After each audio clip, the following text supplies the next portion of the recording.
Talking about how to increase power on your bike, and also talking a little bit about some riding technique.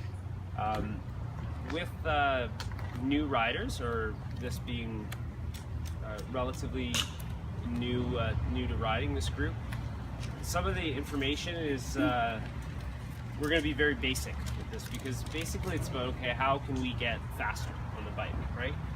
You may hear at the coffee shop people talking about power and different numbers and really technical stuff, and that all of that stuff is very useful once you're at riding for a little while and you're trying to achieve performance gains.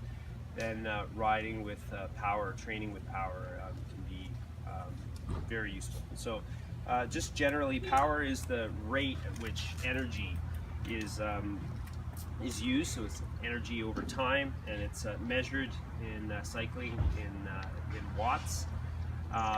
So you'll hear people throw out different numbers of how many watts they're doing, or their average watts and things like that.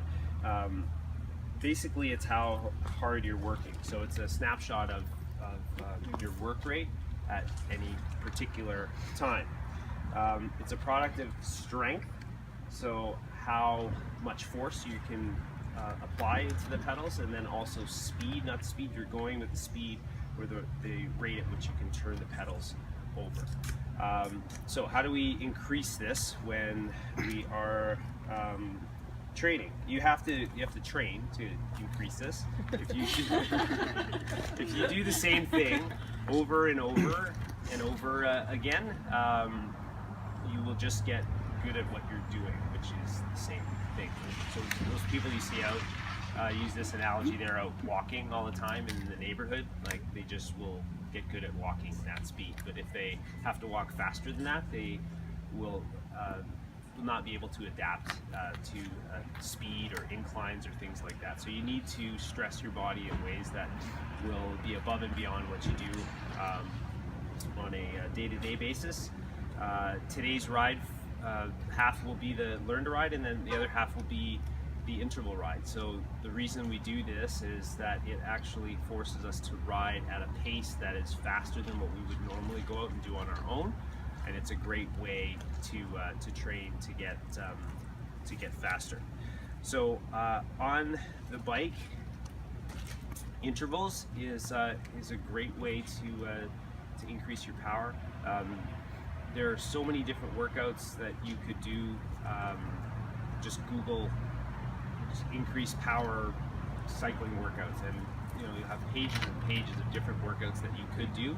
The idea is, instead of going out and just riding 30K at a steady pace, you will break it up into sections where you'll do, say, 4 times 2 minutes at a certain pace with recovery in between, and that 2 minutes you'd be riding at a much harder pace than the usual, okay, up to your maximum ability.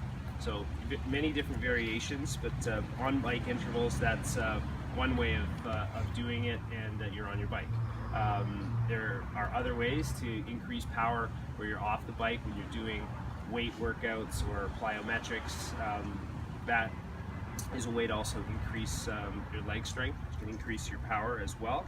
And then working on your pedal stroke efficiency.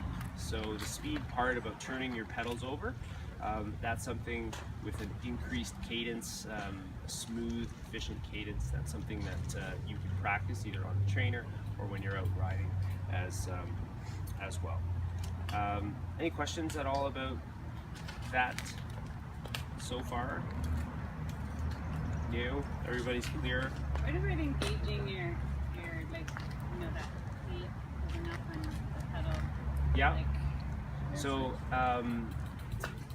yes, you can.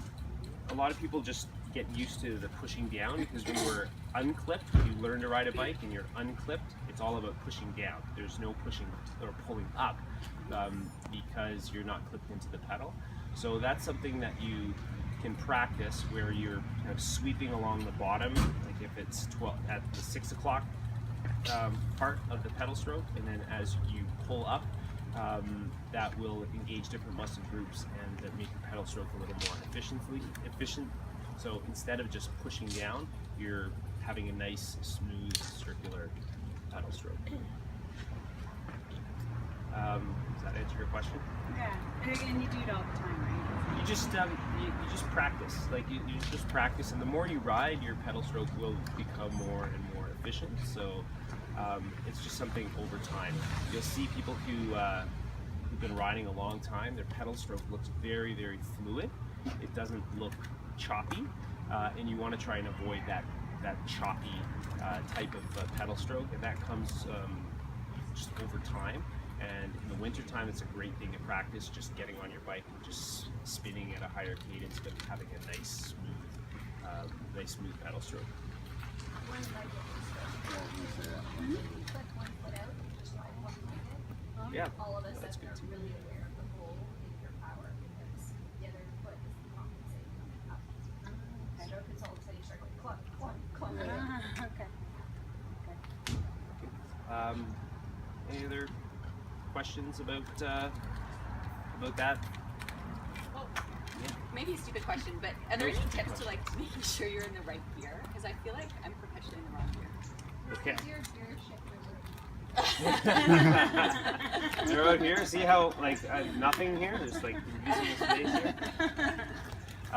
That's again something you can practice as well. So most of the time with newer riders, they're over geared. So they're pushing a gear that is too big, and they have a slower cadence. So what you want to practice when you're out on your own or on a trainer or today is to start pedaling at a higher cadence. So say at about 90, for example, is a good thing to aim for. If you want to see what 90 is, ask somebody who rides with a sensor that monitors cadence, and then you'll get an idea of how fast your legs should be spinning. But typically, newer riders will tend to push too big of a gear, especially when you get up to a little incline. And a little incline can be 1-2%, where you're going along and then all of a sudden it rises a little bit, and now you're really having a hard time getting your legs to spin. So you should always gear down when you are when you're approaching a hill. You want to be at try and maintain that same cadence as you're going up a hill. Okay, you can put in a bigger gear when you're going downhill, but again, you always want to keep that fluid cadence. So if you feel like you're in the wrong gear, I'm guessing you always feel like you're in a harder gear than you should be. So just go.